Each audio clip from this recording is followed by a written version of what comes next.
دائما ندخل على السياره من هون اي سي سيرفيس او كستمايز سيرفيس. تمام، من هون انا بحدد الخدمه اللي بدي اياها. من هون بندخل على السياره، معلومات العميل، تمام، سيارته خلاص. بيجينا على الشاشه هي، من الشاشه هي المراحل الخمسه اللي موجودين عندك. اول مرحله هي السحب، ثاني مرحله هي الفاكيوم، وثالث مرحله اللي هو الزيت الجديد، والمرحله الرابعه هو اليوفي اذا احتجناه، واخر مرحله هي شحن الفريون. تمام. طيب انا هلا بدي اسوي عمليه كامله للسياره، يعني بدي اسحب. تمام، فهون كل شيء بنختار هاي المراحل وهي كميات او وقت بنختاره. طيب انا بدي احط هون، هلا اضغط هون، ودائما بالسحب نخليها دقيقه واحده. تمام، مو معناته انه راح يسحب الدقيقه هو، بس معناته انا اخذت اقصى سرعه. تمام. طيب نجي للمرحله الثانيه، انه خلاص الحين ريسايكلينج. ايوه، وهيك ممكن 20 دقيقة. 1 دقيقة على طول. أيوة. حلو. طيب نجي الحين على الفاكيوم. الفاكيوم اذا بتلاحظ مرحلتين بنفس المرحله تبع الفاكيوم. هي مرحله الفاكيوم بنحدد من هون مثلا الوقت، مثلا 8 دقائق حطينا فاكيوم. نفسها في شيء اسمه ليك تيست او ليك تشيك تايم، توقيت الفحص. تمام، راح اختاره انا. اذا في لك كويس. تمام، ايوه، انا راح اختار دقيقه واحده لانه ما عندي مشكله هلا مثلا، او ماني شاك بشيء. حلو، انا بتحكم يعني الوقت هذا. حلو. فاكيوم 8 دقائق كويس. حطيت 8 دقائق فاكيوم. مثال نحن هلا ما حددنا سياره شو بدنا نسوي، يعني انه سياره. بس الفاكيوم بيدي دقيقة دقيقتين؟ لا ما بيدي. ما في. خلي الشاشة. يعني هو يعني فيك تسوي اقل شيء 5 دقائق خلينا، اذا سياره صغيره يعني يارس مثلا. طيب احنا اخترنا هلا انه يعمل لنا سحب وانه يعمل لنا فاكيوم وحددنا الليك تيست. طيب نجي هون للزيت. لو بدي زيت راح اضغط هون واحدد الكميه، لو ما بدي فيني اعمل اوف. تمام، وقفت العمليه هاي ما بدي اياها. طيب بدي يوفي؟ لا ما بدي. او فرضنا اذا بدي يوفي راح اضغط هون وكمان احدد الكميه. 7 سي سي. حلو. طيب اخر مرحله هي شحن الفريون. شحن الفريون قديش الكميه اللي بدي اياها؟ مثال 850 انتر. اخر سؤال عندك هو هون، بدك تشتغل على البارد او على الحار او اثنين مع بعض. طبعا دائما الافضل انه احنا نشتغل على اثنين.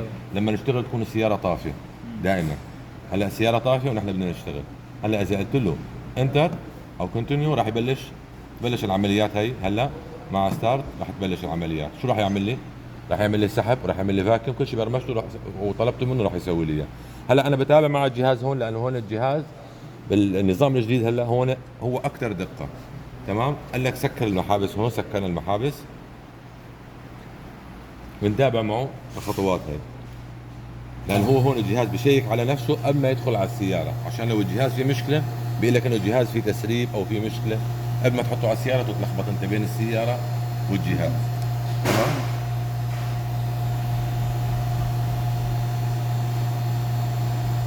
شو هن المحابس اللي لك شيء عليهم؟ هلا هو عملها بسكر. هذول المحابس نحن سكرناهم هذول. تمام. هذول المحابس هلا بتشوف لهم عده مهام. تمام، اهم وحده فيهم طبعا احنا دائما وقت نطلب من الجهاز نسكرهم ونفتحهم. اهم شيء وقت نشغل السياره ونجرب المكيف اخر مرحله هي يكونوا هذول مسكرين. طيب هلا شو طلب مني؟ طلب مني ان اركب هذول على السياره. تمام، اركب الليات على السياره. خلاص ابي هذا يبقى تعبي هي السياره. طيب نحن ما برمجنا السياره هي، خلينا ناخذ نظري هلا بنرجع نسوي.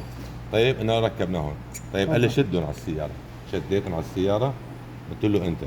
شو قال لك هلا؟ افتح الفولفا. طيب قلنا له انتر. افتح هدول قال لي خلاص اخر شيء.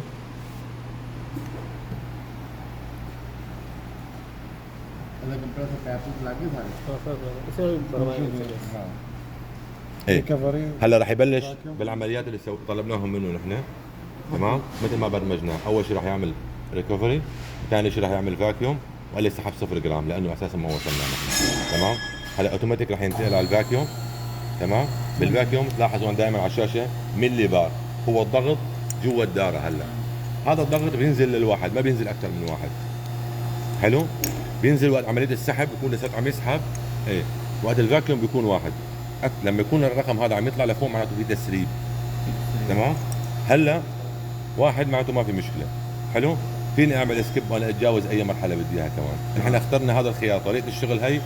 ليش؟ عشان دائما انا بتحكم بالجهاز باي شيء، انا بحدد الخدمه وانا بحدد الوقت وانا بحدد الكميه. تمام، انا راح اعمل ستوب انا عشان افوت. هو راح ينتقل من الفاكيوم لليك تيست اخر شيء عفوا راح يكمل وشحن في اليوم مثل ما طلبت منه انا. تمام معلم، هذا التقرير اللي عمله، العمليه اللي عملناها، فينا نعمل لها طباعه. تمام، وفينا نطلع برا. طيب هلا نحن نرجع من اول وجديد. تمام، انا اذا بدك توقف تصوير عشان تركز لان هو دقيقه شغلته. كل شيء بدنا نسويه عم يصير على الشاشه واحده. قرب يا حاتم، عم تشوف؟ قرب لنا، خليك هنا. من هون ندخل على السياره دائما من اي سي سيرفيس او كستمايز سيرفيس. تمام، معلومات العميل انتر. تمام، وقلنا من هون بنحدد ايش بدنا.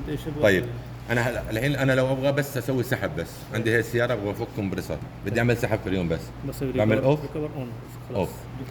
تمام، هون بضغط هون وبعملها واحد.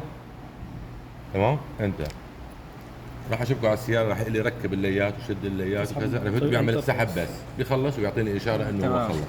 حلو، يعني انا اي مرحله بدي اياها فيني اسويها لحالها. عرفت شلون؟ طبعا باستثناء الزيوت، لان الزيوت ما فيك تعبيه لحالها اذا كانت السياره مليانه فريون ما فيك تزيت. ايه لو يقدر مع فريون يسحب زيت، يقدر اثنين اوكي مع بعض. يقدر ما يسحب زيت. هو يطلع زيت الهالك يعني الزيت اللي بالمواسير. الفريون يطلع. تمام، هذا اضافه زيت. حلو. وفينا نعمل مثلا انه هو شحن بس لحاله بس. تمام، نفس العمليه نضغط هون بنحدد الكميه. كم جرام يبغى؟ حلو. الكميه بتكون مكتوبه على السياره صح؟ على الاغلب بتكون مكتوبه على السيارات، في عده طرق يعني بتكون مكتوبه على السياره. في ناس بتعبي بالخبره، مثلا هاي السيارات الموجوده قدامك كلها مكتوب عليها، كلها مكتوبه. كلها، عرفت؟ ودائما كمان نحن بندعم الزبون، يعني عرفت؟ مثلا الزبون عندك قال لك عندي مشكله بالكميات، قول له هذا رقم محمد، دائما تواصل معه اي شيء بدك. هاي 500 جرام صح؟ ماشي جرام. مثلا، ايوه بالجرام. طيب هلا رح نطلع لبرا ونرجع ونشوف هاي السياره قديش بدها تسوي يا حاتم. ماشي نور، انت معلوم صح؟ طيب خلي النور بس. هي انت يا حاتم سوي. طيب الخيار الاول شو؟ معلم هلا هون الخيار الاول. طيب هذا الخيار الاول اللي هو نحن في طريقتين للشغل، هاي وحده هي اللي بنشتغل عليها كلياتنا ونعلم الناس عليها. الخيار الثاني اللي هو انك تشتغل انت من الداتا. تمام، اللي هو تشتغل من الداتا تبع الجهاز، بس هي القصه طويله كثير. يكون كمان محدث. طيب هلا هذا مو موجود كل السيارات فيه. ايوه حلو. ايوه انه مثلا انت اشتغلت سياره